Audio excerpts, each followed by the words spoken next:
Hello, and welcome to my YouTube channel, Act 2 Life After 50. My name is Brene Bradley, and I'm your hostess.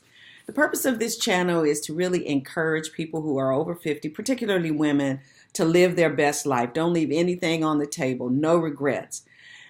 I want to focus on the fact that turning 50, 60, and even 70 isn't the end. It's the beginning of a whole new life. Our motto is 50 is the new 40. I'm a little bit older than that, so I can say that with all kinds of conviction. Today, today's topic is how to see the world on a budget. But before we get into that, please subscribe to this channel. You do that by clicking on the red button, and then there should be a bell around there. You can click on that and you'll be notified every time that I post a new video. Now, I don't post them weekly. I post them as issues come up that I want to share with you. So it's really important that you subscribe and press the bell so that you'll know when I've added something to the channel. So I have always wanted to visit other countries. When I grew up, the only vacations we took, and I'm not knocking my parents, they did a great job, but the only thing we did was to go down south to visit our relatives. And I never really thought beyond that. However, watching television and seeing movies about all the places around the world, I always wanted to go someplace, but I never could really see how I would be able to get to go. Even though I have a good job and I work around people who did a lot of vacations, I just couldn't see how I could do it. But a few years back, I had with some meetings and some get-togethers with some cousins of mine who are about 20 years younger than I am and their friends, and they would be talking about all of these international trips they were taking. And I was thinking to myself, look, if they can do that, so can I. There was a time when people of color didn't do a lot of just vacationing outside of the country, but those days are long gone. So now, once I decided that I was actually going to make traveling, international traveling, one of the bucket list priorities of my life, opportunities presented themselves. So far I've been to Mexico, Jamaica, Canada, South Africa, Italy, Cuba, France, Greece, and Turkey, and I'm planning to take a trip to London next spring. So all of these haven't been in a short period of time. They're over quite a bit of time, but recently I've done kind of a lot of traveling. The most recent trip was to Greece last year. It was awesome. I'll tell you a little bit about that in a few minutes. But I've been able to do some of this traveling once I discovered AARP, the Retired People's website that has all kinds of goodies. You might laugh, but once you turn 50, you automatically start getting information from AARP, and they have discounts to all kinds of things. But I happened upon their website for travel, and I looked into it, and I was surprised at the rates that you can get by traveling through AARP. Now, they actually don't do the travel themselves. They are an intermediary with Expedia.com. But the travel packages are even better than you would find if you went directly to Expedia.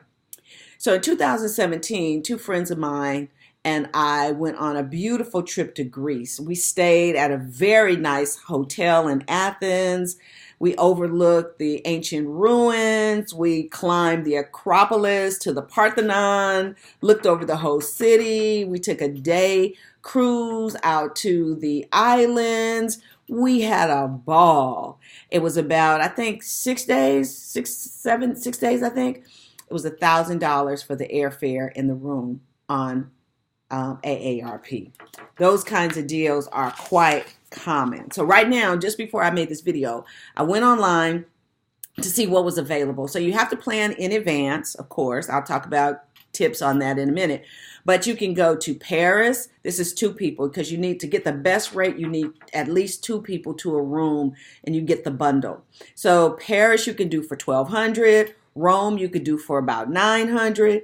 Cape Town, South Africa, $1,300. Scotland, $1,200. Japan, $1,500.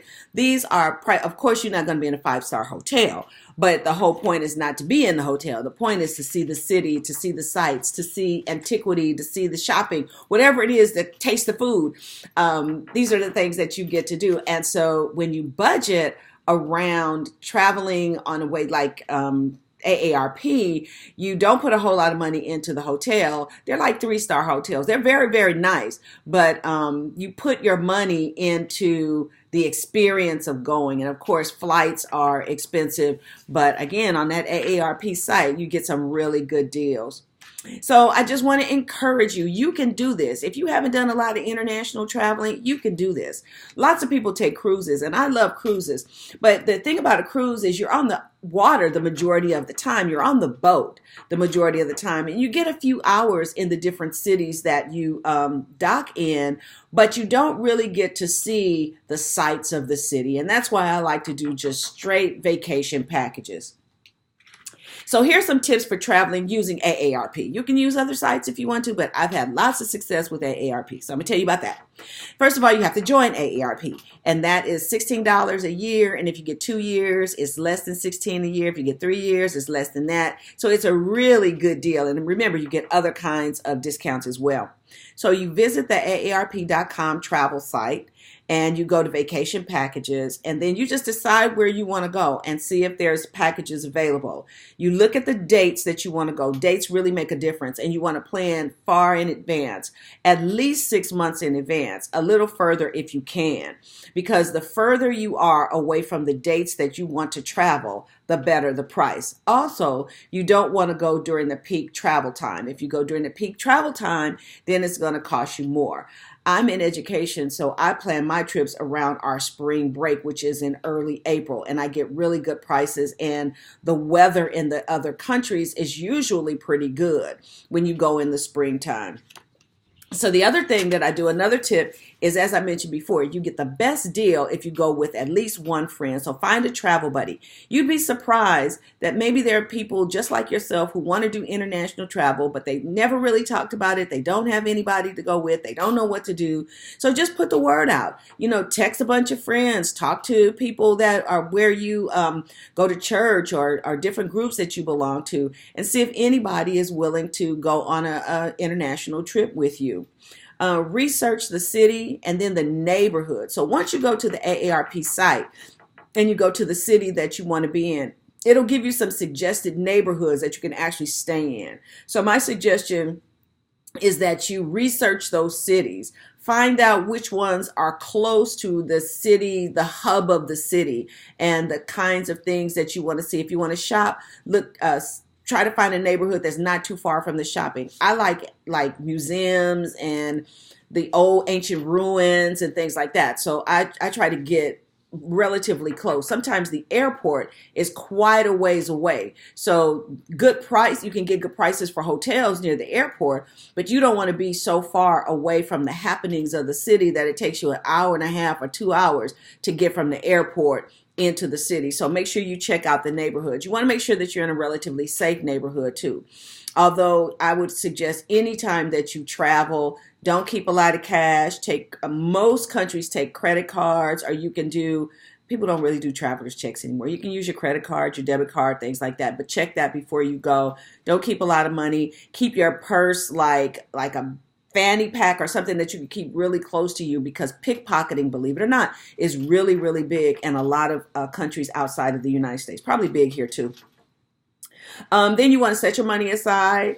Some people, there's 2 ways you can do it. You can save up, then travel, or you can charge it, then pay off the charge cards. That part's up to you. But if we're only talking about $1,000, $1,500, then you could just set up like $100 a month, and within a year's time, just like you would like a Christmas, save up for Christmas bank thing, you can do the same thing for travel. And that would not be a whole lot of money to set aside. You could plan it around when you're going to get your income tax back. If there's any income tax money that you're going to get back, you can do it around that time. The other thing that I would suggest is to purchase the insurances. That's medical insurance, travel insurance, in case for some reason you have to cancel the trip. You would have insurance, and you need to look at the restrictions regarding that. You don't get to just cancel a trip just because you want to. There has to be some real reason around doing that. Also, if you are going to go to certain countries, you want to make sure that you check, for example, when my friends and I went to Greece, we were able to stop off on our way back in Turkey. We really wanted to make that trip to Istanbul so we could see that ancient city. But we checked with I think it's the Department of Defense or somebody to see was it safe to go. And so it was safe, but we had to take certain precautions just to make sure because, that area of the world, there's a lot going on.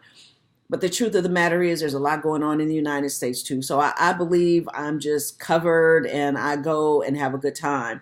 But we were able to also visit Turkey and see all of the sites, many of the sites, not all, but many of the sites there. The Hagia Sophia, which is a church that was established, one of the first churches in what was Constantinople back in I think it was originally first century. Then it was taken over and it became a Muslim mosque. And now it's a museum, but it's a beautiful thing to see. So we were able to go and just see the sights, go to some restaurants, and we had a really good time. All of this was included in the price of the trip to Greece, which was, again, $1,000. So you can just set up your trip in any kind of way that fits into your budget. The main thing is I encourage you, if traveling is something that you wanted to do, you can do it. And now that you are a mature person, over 50, a lot of you don't have the children issues where, you can't really go because of your children. Many of you might be retired or near retirement, or you have time on the books for you to take your vacation. Take your vacation. The biggest tip that I can give you is just do it. Plan it out.